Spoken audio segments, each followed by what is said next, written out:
we'll move on to another very important session. Uh, we have this advocacy, philosophy, and action.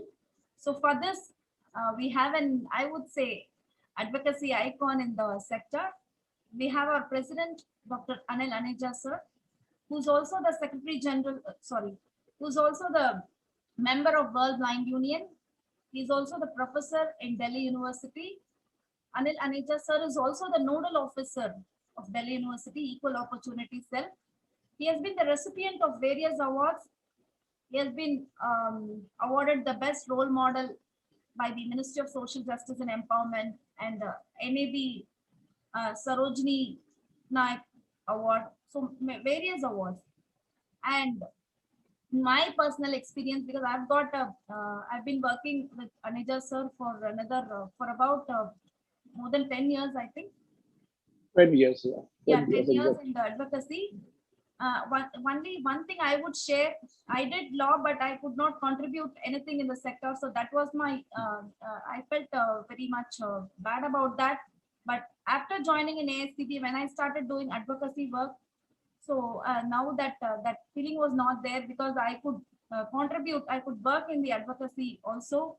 So Aneja sir is a person who teaches lot of work in advocacy, and which he appears directly in the court. And whenever we have a case in CCPD, Aneja sir only appears before the chief commissioner, and he makes sure he wins the case. I think there is no case which is no case lost by Aneja sir in my experience. So we are very privileged to listen to you, sir, on this topic, because nowadays, given the unemployment situation, given the lockdown, the advocacy strategy, according to us, is very important. So over to you, sir. So good afternoon, friends. And thank you, Muthu, for that very generous and warm introduction. I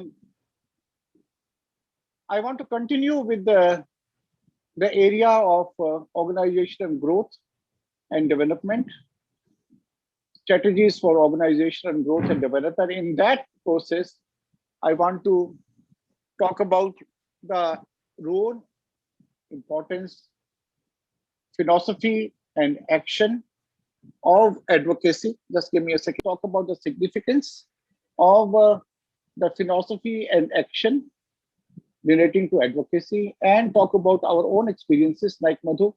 I'd also be practical and I talk about some real examples what advocacy means. Of course, AICB, as you know, has been doing a lot of advocacy in southern part of India. In Tamil Nadu, we have done a number of cases. Even now, we have one important case going on in the Madras High Court relating to reservation in aided colleges and the schools also now, due to which CSJB had a protest also, because the lawyer was not pursuing the case very properly. So there were delays. I thank CSJB and proud of you for taking action in this regard. But the case still continues. And that's one case, but there are a number of important cases we have done in Tamil Nadu and as in various parts of the country. But before I come to these, I want to focus on the genesis of an organization. You may recall that in the earlier submissions that I made during the inaugural session, I was stressing on the need to become strategy-based from activity-based. And I want to now, and I'm going back because it's in that context again that I want to talk about advocacy as a strategy and not as an activity of your organization. And I want to argue further that the strategy of advocacy is actually embedded in the very philosophy of the self-help movement of the blind. So what is the difference between activity and strategy? The difference between activity and strategy is this. Today, we are having this training workshop for our affiliates in South India. That's one activity. We have done the workshop. On the same day, same time, as I told you in the morning, we are having another workshop at AICB, which is on personality development. That's also a 2-day event. That's another activity. But what is the strategy? Why are we having so many things? The strategy is to empower and train visually impaired persons. The strategy is training in both cases, in the case of both the activities. The underlying part is training. And it's in the context of that training that both these activities become important. So training is a strategy. Training and empowerment of the visually impaired in various skills is a strategy. Activity is these two workshops that we are having. Unfortunately, many organizations become activity-based. We will do this, we will do that, we will do A, B. This day is coming, so we will do this activity. That day is coming, we will do that activity. We will pet people. And they think you're doing a lot of work. That is not real work. That's important. But then real work is when these activities become a part of a strategy, which comes out of, as Madhu mentioned earlier, a sense of vision. What is a larger vision? It is that larger vision that actually makes you form an organization. Why does a person form an organization after all? It's not something that gives us money. It's not something that benefits us. It's not that, that any career is assured. We should form an organization. These things don't happen. We have stories and stories where people have formed organization not knowing where it's going to go. You heard one such story today from Madhu. AICB story is no different. You should read Mr. Ford's autobiography, Nitya, which is translated in English as Reminiscences by my wife, who is now passed away. She had done that translation for Mr. Ford. Reminiscences, this is there on the internet, Muthu. I think the book is there, Reminiscences, on our website. Yes, sir. It is. Yeah, so you can access that from there. You should read that autobiography and many other things. You'll get to know that story after story of leaders where they didn't know where they're going when they formed an organization. So no success is guaranteed. You can never say that things will be fine, or you can never say that you'll succeed, you become. That way, they worked hard. It's not come easy. Nobody's gifted that status or that position to any leader. Be assured of that. Nobody is gifted. And it's good that you want to attain that, and you should want to attain. And for that, very good thing will happen, you'd work. So one forms an organization, the point I'm trying to argue. One forms an organization because one has a vision. One has an idea. Either you see a discrimination and you want to fight against that, and you think in fighting as an individual may not work, so you want to fight as a group, or you want to see a need for a service and you want to provide that service, and you think as an individual you may not be able to do, so you form a group to provide that service. All these things happen, but ultimately, whatever may be the cause, the reason why you form an organization is because of a certain vision that you have. And that vision has a larger goal. The goal is the equality and rights of the visually impaired, the equality and empowerment, equality and skill development of the visually impaired. That, I assume, is the goal of all organizations of the blind. They want to ensure non-discrimination, they want to ensure equality, and they want to ensure inclusion of the visually impaired in various. That's why we formed, because we feel there's some gap. If there was no gap and if everything was fine and everything was like hunky-dory, there would be no need for an organization. We'd sleep in our homes on Sunday. But we don't do that. Whatever free time we get, we work for the organization. We develop because we want to achieve these ends of inclusion, equality, and non-discrimination. And if these are our aims in forming an organization, I would say these are also the aims and strategies and motivations behind advocacy activities. And therefore, advocacy is in the core of our organization. Because what do we try to achieve through advocacy? Non-discrimination. What do we try to achieve through advocacy? Equality. What do we try to achieve through advocacy? Inclusion. Rights. More facilities. Then these become our motivating factors to empower the visually impaired, and therefore there's no difference between advocacy and an organization. The vision of our organization, in fact, is the vision of our advocacy, or vice versa, perhaps. The vision of advocacy is the vision of our organization. And therefore, advocacy is a core, at the core of forming an organization, somewhere in the thought of advocacy. Now, while that may be there, that is also an unfortunate point that many people, many organizations do not do advocacy. I don't want to get into details right now, but if I ask many organizations, whatever total budget they have in a year, and what amount do they spend on advocacy? Advocacy, pure advocacy. You will see that the answer would be a rather disappointing one. If advocacy is at the core of our organization, and if that is what we are striving for, is it not necessary that a substantial part of our budget and engagement should be on advocacy? But that unfortunately does not happen. Many organizations do not even spend 10% of their annual budget on advocacy. Why? If that is a core vision, and that brings about inclusion, equality, how we do it is a different issue. Do you have the resources allocated for that? We may have resources for X day or Y day we ask for money. We have resources for many other things. Have we ever asked for a staff salary for advocacy? Equipment? I give you a recent example. We had floated a proposal at AICB. You are our affiliates. So I can talk honestly and frankly.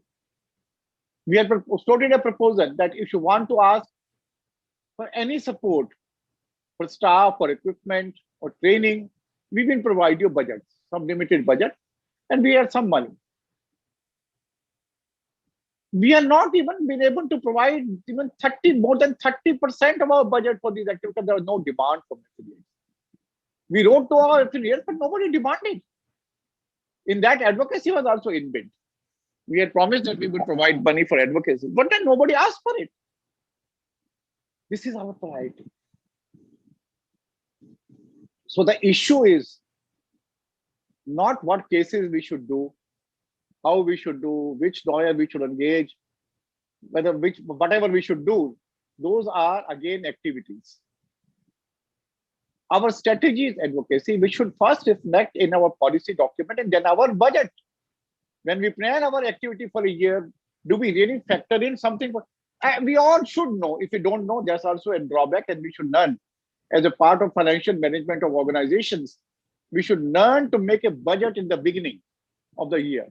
When AICB had no money, even then we used to make a budget. When we have, by God's grace, resources, some resources, the resources are never adequate because the challenge of work is so much, the need for work is so much. But whatever we have, even when we don't know from where the money will come, we make an annual budget, which is presented in the executive and which is passed, and then attempts are made to get resources. It may happen that sometimes you may not get resources. That may happen. Sometimes you may get more resources. But at least the attempt can be there only when you budget it, when you don't even plan it. How will you get resources? So as leaders, it's very important that we should not take our work in the organization casually. Okay, so this will happen, so on that day we'll have this. This will happen on that day, we'll have that. No. You should have a vision for 10 years, for 5 years, for 1 year, for 20 years. Where do you want to see the organization? It's true that you may not stay for that long. Some election may happen, you may be voted out, or somebody else may be voted in. Those things will happen. But whether you are there or somebody else is there doesn't matter, because the organization will continue. And if the organization continues, your vision will also continue. So when you have a vision, you don't have to think of yourself whether I will be there or not there. You think of whether the organization will be there or not there. And if the organization there, then how would you like this organization to be projected? How do you like it to develop? For that, the vision has to be there, which sadly many of our organizations don't have. And therefore, when it comes to specifically to advocacy, which is the core, I would go so far as to say that services are very important. But if an organization does not do advocacy, it is a charity-based organization. It has not moved forward. It's only giving charity. And therefore, there are organizations which in the beginning did not do advocacy, and they wanted to do one or two activities. Everybody is coming to advocacy. At one time, we should say advocacy was seen only as something, aggressive. But now advocacy is seen as a very important strategy. I welcome Vinod Benjamin, who's also joined us. Vinod is a speaker in our next session, but thanks Vinod for joining us. Welcome. So the first thing we should do if we want to include advocacy, which is very important because we don't want to be seen as a charity-based model, and charity has far ceased to be an approach as far as the empowerment of the visually impaired is concerned. But if you want to go beyond charity and if you want to seem to be an empowerment organization, then it's very important that we include advocacy as a part of our planning and strategy every year, short term, long term, whatever term. And if that is to happen, then I would strongly suggest as a strategy to first thumb rule and have a checklist. Tell me honestly, how many of you do that? 10% of your annual budget, if you cannot put for advocacy, then you're not committed to advocacy. I mean, it's a fundamental core. It's a part of your vision, and you can't think give 10% to it. And I want to say 10% of your project money, at least 10% of your general donations. Okay, if you get money for, say, computer training, you can't use that for advocacy, though there are ways by which even that money can be used, in the sense that computer training means also trying to sensitize the private agencies, organizations, corporates. We have Vinod from TCS here. There are many visually impaired persons now working in the private sector. Many of visually impaired who are doing very well in the corporate sector. Very important that we sensitize the corporate sector to employ visually impaired persons as computer operators or data entry operators or call centers. That can also be a part of our computer training. So while on one hand, we do computer training, we teach JAWS and Windows and Office and whatnot. On the other hand, we also do advocacy in computer training by just sensitizing. You don't have to take our people. That's not the issue. Sensitize the organizations about the capabilities of the brain as computer operators. That is also a part of, if I may use the word, computer training in a way. So some money can be used for that. If you have 1 lakh rupees for computer, put 10,000 for sensitization, 10%. But at least whatever general donations you get, contributions you get, general fundraising that you do, at least put 10%. How many of us do it? I don't want to embarrass people by asking questions directly, but we all know that not many of us may be doing it. And if you're doing it, I would say come forward and say you're doing it. I'll be very happy. So that's very important if you want to embed advocacy in your organization. First thing is commit to advocacy as a strategy, planning strategy for your organization, which you have already done. The very fact that you formed an organization of the blind means that you have committed yourself to advocacy in your organization. Otherwise, you wouldn't have formed the organization, because charity-based organizations cannot survive if the of the blind is concerned. Of the blind means the fundamental principle of the blind organization is nothing for us without us. And if that is the fundamental principle of the blind organizations, then advocacy does become integral to it. And it's very strange that we have advocacy integral to it, but we don't make advocacy as a part of annual budget, annual planning. So do that. And once you put this as a part of your annual budget and planning. Put 10% resources. Doesn't matter if you get 10,000 rupees per year, your budget is put 1,000 for it. Some beginning would be made. Can't say we don't have enough money. You have 5 rupees, put 50 paisa for it.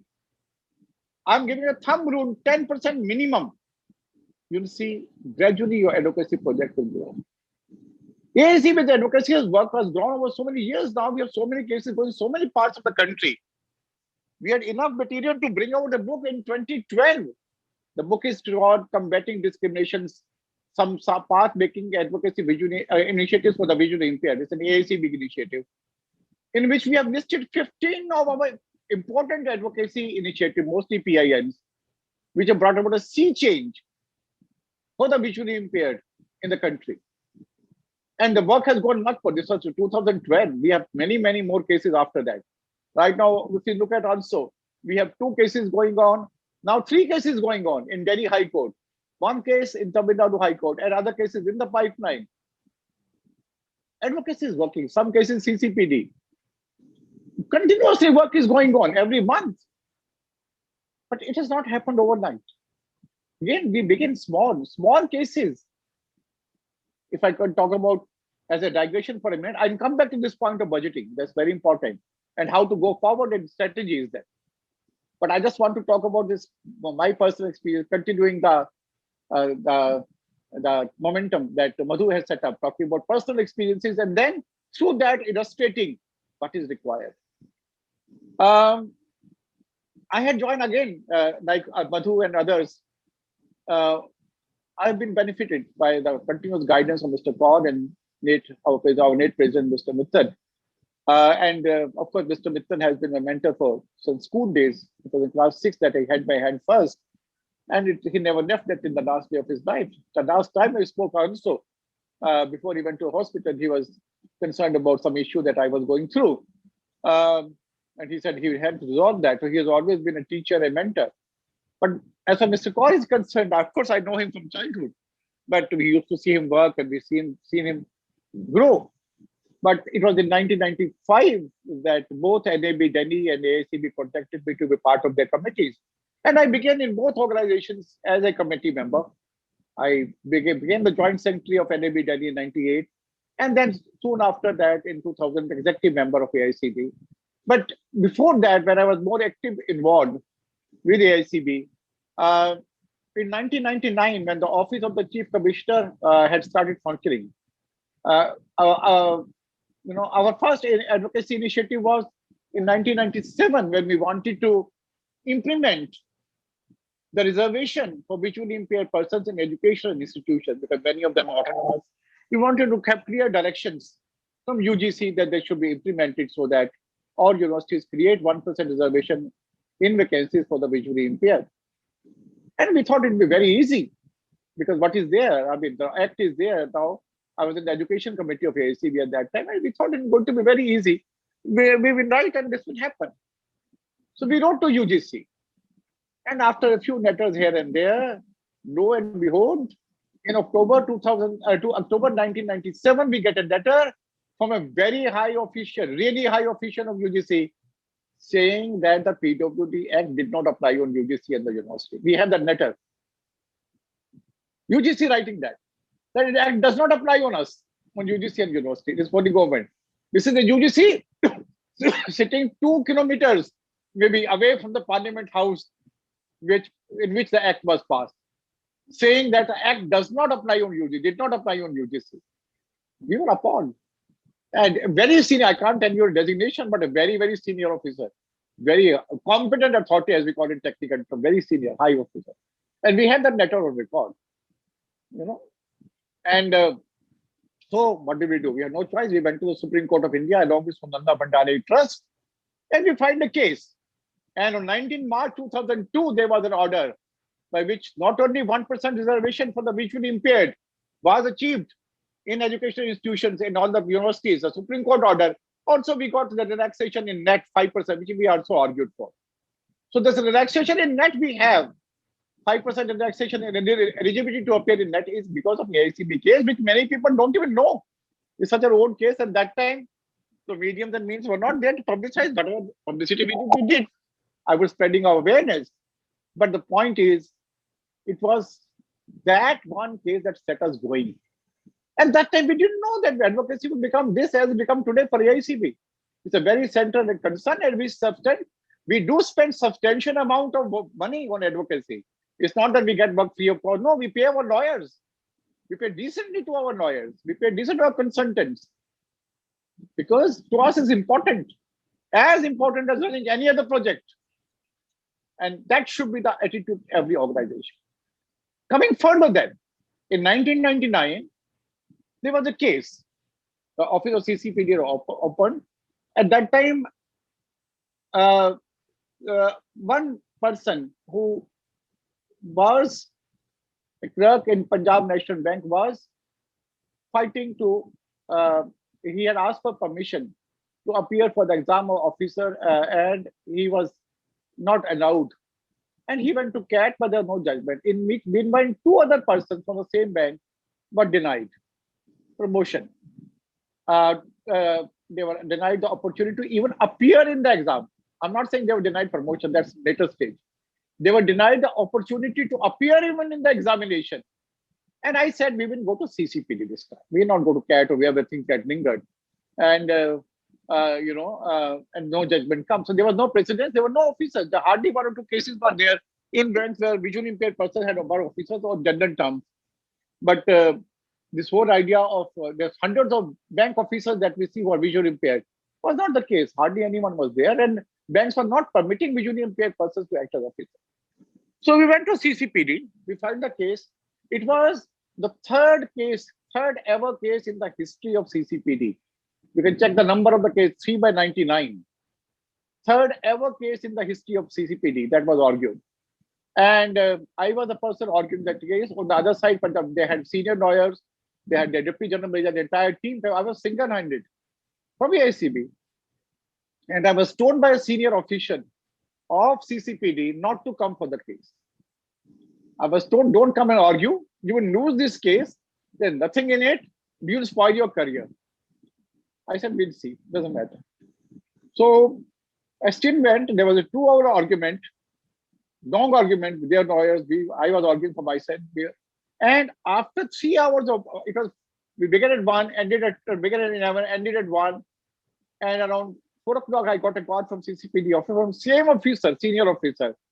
And that person said, bank is saying that they agree to everything you're saying. They agree to all, they give promotion. Just one request they are making, please don't publicize this in the newspapers. Otherwise, the image will get spoiled. They were so scared after that hearing. They conceded, there was no need for order. Order was given. But even before that, the bank conceded. They had done wrong, but they just said, and they were afraid that they will get a bad name in the country. And their corporate reputation will suffer in case this case was highlighted. So this is the extent of power of advocacy. A case which was a non-issue, which even CAT was not able to resolve in another case. We were able to get resolved without any legal help. I was the one arguing. This where Muthu said, I argued, yeah, this is where the confidence came. Of course, I come from a family of lawyers and judges. My uncle was in Punjab and Haryana High Court. One of my cousins is a session judge in Haryana. My nephew is a lawyer, famous lawyer. My other cousin is also a very famous lawyer. But I come from that family. But that apart, my own interest in arguing advocacy began with that one case, which I was told I would lose. But we won successfully. And today you see hundreds of visually impaired persons appearing in promotions, are working as officers. And it is because that case of Punjab National Bank of 3/99, anybody can verify the order. This is a fact on record. The point I'm trying to make is, you have to begin small, you have to be bold in advocacy. You have to be very bold in advocacy. If you get overpowered by senior lawyer being there, issue being weak, government department, many of the state commissioners are scared. I know 2 examples where state commissioners do not even want to take up issues when we are representing to them. They say, oh, this is a problem. So in one case, I told my concerned affiliate, the state, please file a complaint against the commissioner in the government. Please file a complaint. Because you can't have commissioners who are scared of taking action. That's not possible. You have to be bold, you have to brave, you have to be convinced on what the rightness, what you're doing. It doesn't matter whether others are convinced or not. That is immaterial. If you are convinced and you know what you're doing is right, right, not from your emotion. Many people are very emotional in advocacy. You cannot be emotional. You have to be very logical and methodological. So coming back to methodology, as I said, two things I told you: make a part of your strategy and plan. And we're going to ask you on this. I told you in the morning only that we will make a plan of action, and we're going to follow up. Muthu is not going to leave you, and I'm not going to leave you alone. We'll all help you. We'll work together. We'll work together, ensure that your ideas and your plans are executed. We'll see what we can do. We are really serious this time. And there's always, but this time, our funding agency also has a mandate that we want to bring visible change, but that is even the funding agency did not want it. We want to ensure now onwards, as we have done earlier also, but we want to enhance that commitment, that whatever affiliates want to do, we help them, support them, maybe not by money, but by strategies, by whatever. And we should see that ideas are implemented. It's very easy to have ideas, there's no problem. There's a mythical character called, or folklore character, Sheikh Chindi in Hindi folk literature. And Sheikh Chindi is known for imagining various stories, imagining various plans, big things. And he doesn't do anything, he keeps lying around and keep imagining those plans. It's very easy to plan and imagine things. It's very difficult to implement even one of those plans. Not one can be implemented. So it's important that we support our affiliates, because as I keep saying, I said in the morning that you are our hamster. So after strategizing and budgeting, what should you do? Identify the need. Which are the issues which are important? You need to have advocacy issues. One example is CSJB. They are very seized on the fact that reservation is not being implemented in state and elite colleges in the university. I understand there's another case also going on with regard to the government universities in Tamil Nadu, and we hope to. Why can't we have similar cases in Kerala? Why can't we have similar cases in Hyderabad? We should do that. We have lawyers from both the states, both the states. Please, our affiliates take up similar cases, replicate whatever case are happening. One case in your case, that will be also. That's how the advocacy will spread across the country. Because Tamil Nadu Madras High Court orders will apply on Madras, but for your state, again, you have to go to High Court. Why wait for that High Court order to come? You also can work simultaneously. We are willing to help. Please do that. So strategize the what is the need of your state? What are the issues in your states on advocacy? Identify them, plan them, prioritize them. Which are the important issues in terms of priority?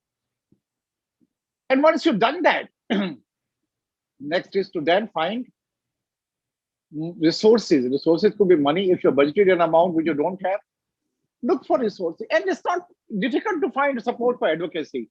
You go to a lawyer, senior lawyer, say, we want to do advocacy, we want to keep a staff. Sometimes you may not expect government to support advocacy. No, that may not happen because it is against the government. I often say in a serious way, but jokingly, but in a serious way, that the biggest defaulter of the RPD, yeah, Srinivas, I see your hand, we'll come to you.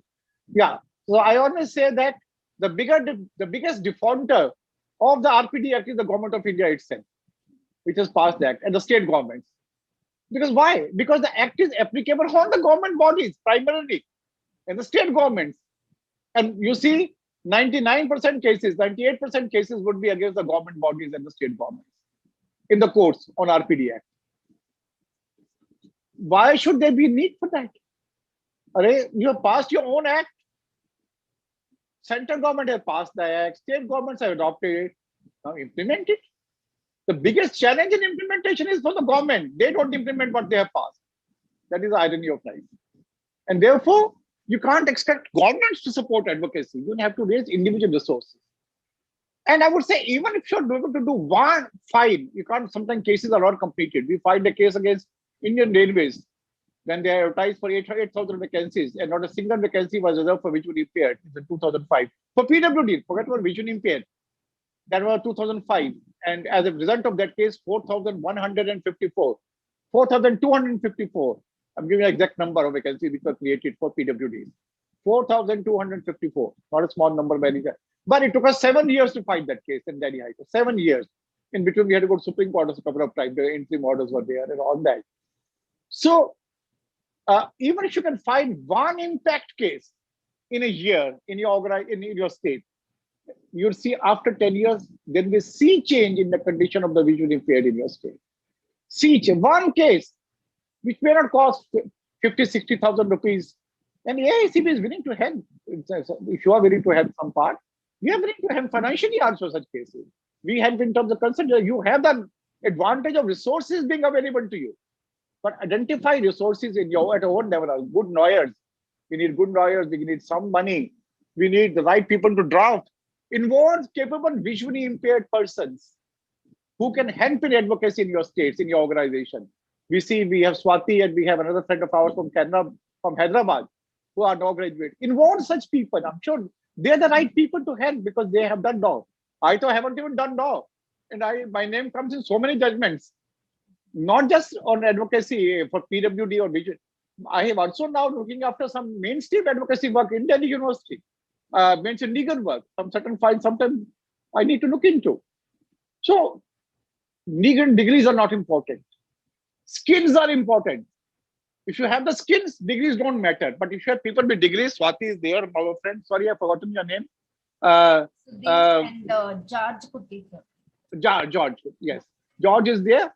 So there you have the people who are interested. Please, from today, make a beginning that you will help your respective organizations in advocacy and be in touch with the AICB. We have requested every organization to have one nodal person on advocacy. We have made this request in our executive. How many of you have done that? And why have we not done it then? I mean, as president, it's a request. Kindly do that at the earliest. One person on advocacy who can be in touch with us, who can develop your advocacy plan. But believe me, if I have much more to say, I can conduct a 2-day workshop on advocacy. There's no problem with that. But there's no time. But to end, I would like to just say, I have two strict ladies as monitors who are looking at watch, and Aishwarya and Muthu. So I will not disappoint them. I will conclude just by saying that if you really want to ensure the existence, I'm using very strong terminology, even existence and relevance of your organization, after a few years, you have no choice but to do advocacy because services will not take you very far. These are charity-based. And ultimately, ideally speaking, the services should be offered by the government. It's their job. Our role as self-help organizations of the visually impaired is to promote more and more advocacy, more and more implementation of rights. So please ensure to include advocacy and do advocacy. Otherwise, there may be serious challenge to the relevance of your organizations even after a few years. This is a sincere advice based on actual trends which are visible in the area of rights and empowerment these days. Thank you very much. Muthu, you conduct the question section. We already have 2 hands raised. Thank you, Muthu. A very important point you have made is that every organization should have at least 10% of their budget for advocacy. That is a very important point. So thank you, sir. I'll not take much time because people will be more keen in asking questions. So we will invite the questions now. I should have kindly unmute. First yes. We have Srinivas, then we have Nagraj. These 2 hands I have seen. Then after we'll go to others. First we'll have it from Srinivas. Sir, in Telangana state, the reservation of 6th roster, which is meant for the women with visual impairment, not yet resolved, sir. Actually, here the authorities are considering 4% reservation for persons with disabilities as a single and reserving the first vacancy, which roster is meant for the women in our state, that is giving to women with visual impairment, sir. According to the government orders, the 6th, 31st, 56th and 82 posts are reserved for the physically challenged, 1 person to each, VH 6th, 31st for hearing impaired, 56 for locomotor disabilities and 82 for multiple disabilities according to the RPWD Act. However, the 6th, which is the first roster point reserved for the physically handicapped or disabled, whatever it may be, this is giving to women with such a specific category, but they are not converting that post into general, and they are saying that the 106th, 206th, and 306th will be for the visually challenged general. You may the male category can get jobs in those roster posts, or not in the sixth post. They are saying like that. So I several times argued with the authorities concerned, but they are not accepting my appeal. My contention is that the authorities has not to be considered the 4% reservation for persons with disability as a single category, and they have to treat. There are four subcategories, and each subcategory has only 1% reservation. How they could divide the I got 1% the point. reservation? Yeah, I got the point. Next question, Muthu. Next, Nagarajan can ask a question. Thank you for the sharing with the advocacy related discussion. It is really a wonderful session, and I'm happy to share that in Tamil Nadu state, CSJB is still existing on the part of advocacy. Of course, you referred the same, and even recently also in Ethiraj College, that for the persons with women disability, they didn't give any notification regarding that. So with the help of AICB, even that also we have succeeded. Now, it is a kind of an observation that I want to have a small question there. So we have a zero fast track for orthopedical, I think so, right? So can't we use that? Or can't we are eligible? Not we are not eligible on that. Yes. So I tell you, I'd answer both. Number one, to Mr. Srinivas' question. Srinivas, we have discussed this matter on phone earlier. Also, I had requested you then to send the relevant documents to us and write to us to take up the case. We are very happy to support you. Talking will not help. One thing we should remember in advocacy, talking is the first point. But if it doesn't work, then writing is the next point. If talking doesn't work, then writing. We discuss first, but don't stop at that. We have discussed things don't work. They may not work, but then we start writing. We represent, then we do legal notice, then we do court cases. We don't go to court right in the beginning. That's also an error. Just the court straight away. So that should not happen. We should first send the representation, then a legal notice, where we point out, why do you want certain thing to be done? What are the legal provisions? And then after court, only then the court would listen to you. So please do write. It's an important issue. I have told you earlier also, sir. Please do write to us. Send me the documents. Get the case summary.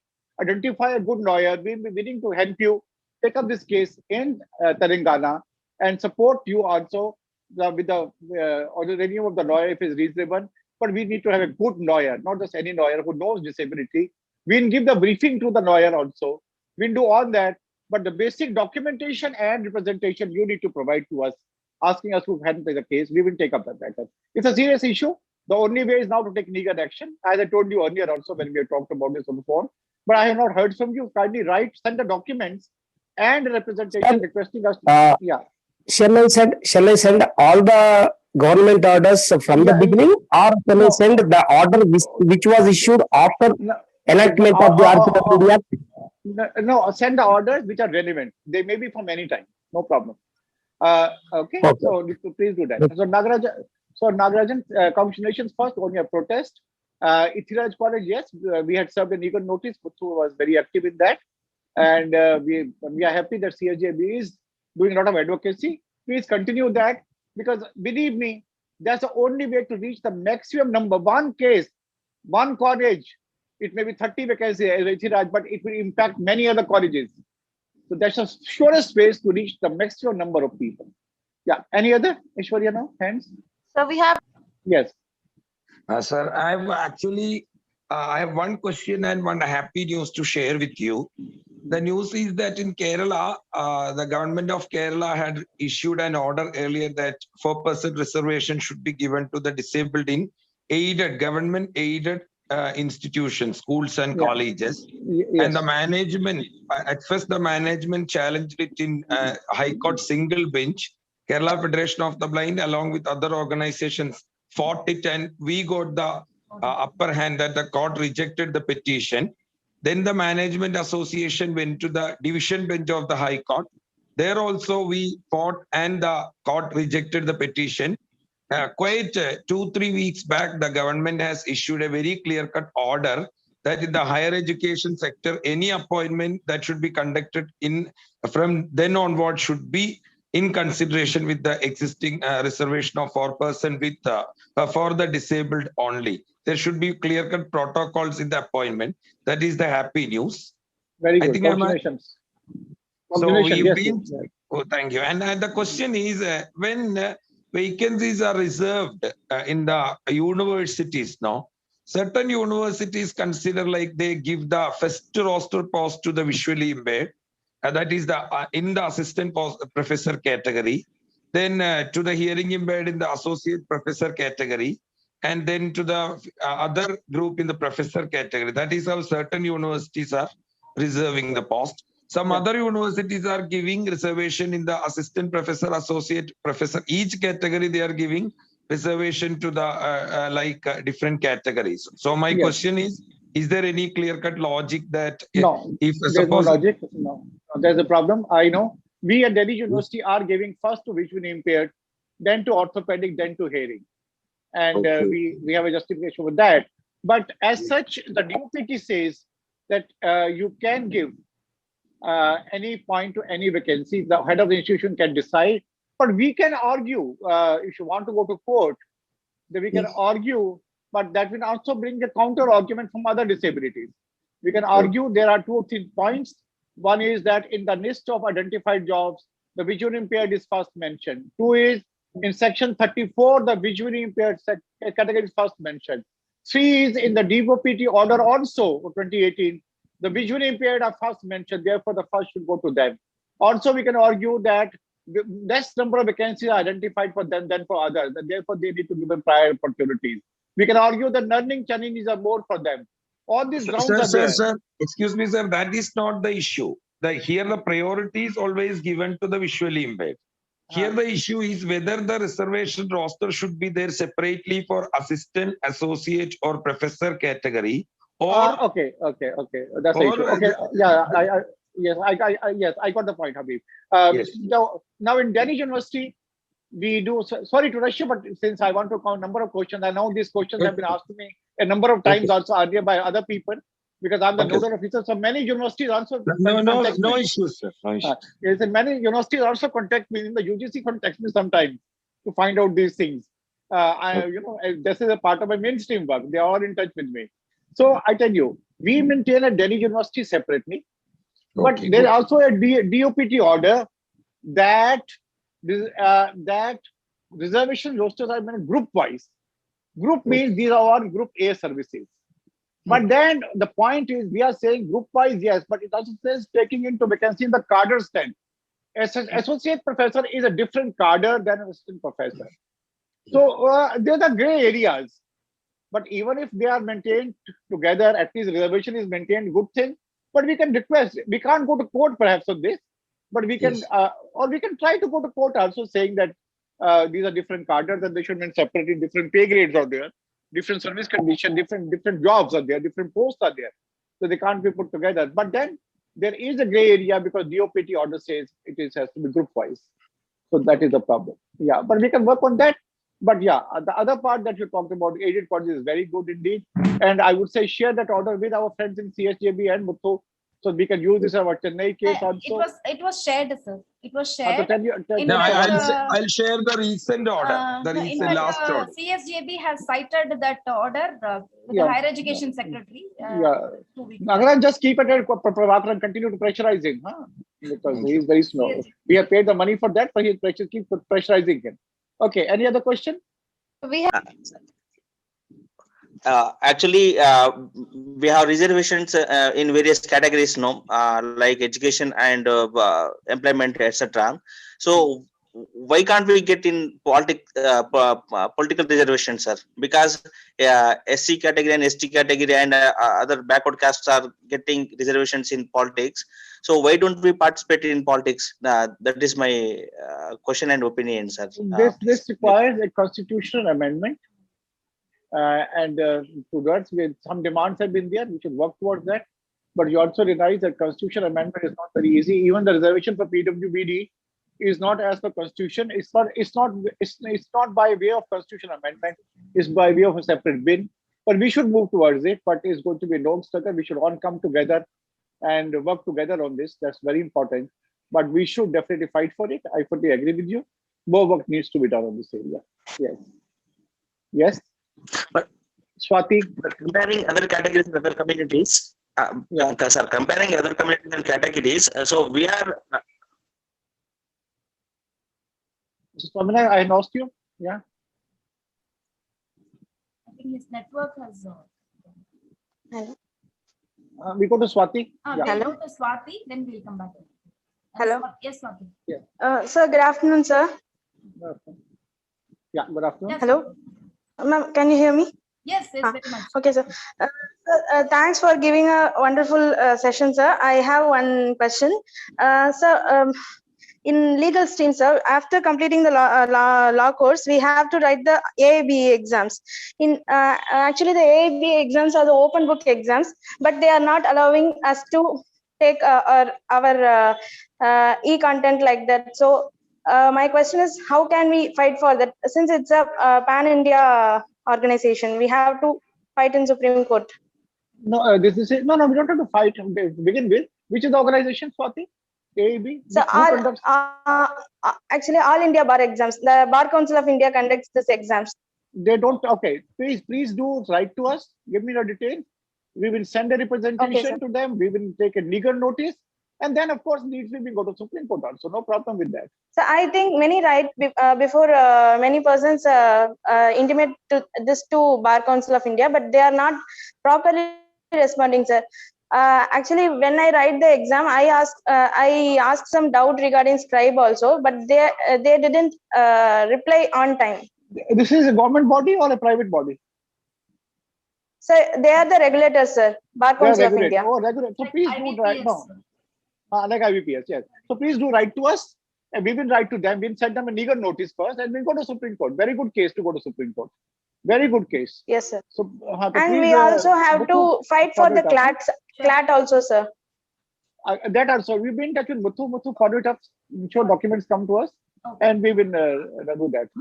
Please be in touch with Muthu Sindhi, and she'll get the documents. So you send her supplement to us, to her also, and she'll forward to us and to ACB. You can send to her or to ACB, we're a copy to both of us. But we will take up this issue on a priority, on urgent basis, we will do this, Swati. Very urgent basis. When is the next exam? When is the exam, Swati? Swati, when is the exam? When is the exam, Swati? In IFLU, the IFLU has issued a notification asking applications from the eligible candidates for the post of assistant professor or professor, I think. So in the notification, they have said that only the visually impaired who belongs to SC category has to apply. So in this connection, I would like to know the reservation in central government based on the community or disability. No. 2017 rules make it very clear. They have a separate class. So this is challengeable. Challenge in High Court. We send a legal notice to them and then we challenge. Please send us a document. Mr. Rajshekhar has already spoke to you, sir, on this issue. No, I don't seem to have heard from him. But even if he has, I missed it. So please do ask him to send again. Kindly write to AICB so that we can take up. And copy to Muthu also along with that. So because we are working together on it. Okay, sir. Thank you. Swati. Because writing will help us to identify the issue, understand the issue. Hello, sir. Yeah. Sir, you asked about the exam, sir. At the time, I was not able to mute.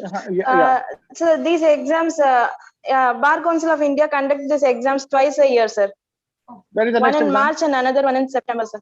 So actually, they postponed this exam. No, sir, they postponed the exam. So last September exams, they conducted in January, sir. If I get the notification, I will surely share it but before that also, send us the document along with copies of your representation and their responses. And we will move to Supreme Court on this. Please do that. Okay, sir. Muthu, close. Yes, sir. Others can keep in touch with us. When we have further session, we can keep talking about it. We can have a slightly open session also if needs be at 3:30 if the time permits. Muthu, we will join at 2 sharp. By 2, everybody should join. It's Because been 2 sharp, we'll start. Yeah. So we won't cut on your lunch time. Muthu, close the session with that. 2 o'clock. We will exactly meet by 2 o'clock. It's 1:03. So Thank both the speakers, no, Muthu. Thank both the Yeah, yeah. speakers. yeah, and I thank both the speakers for conducting the brainstorming session and the question answer session. So we also thank all the participants for being very active, and we expect and we request the same cooperation and participation in the afternoon session also. Thank you all. We'll rejoin at 2 o'clock. Thank you.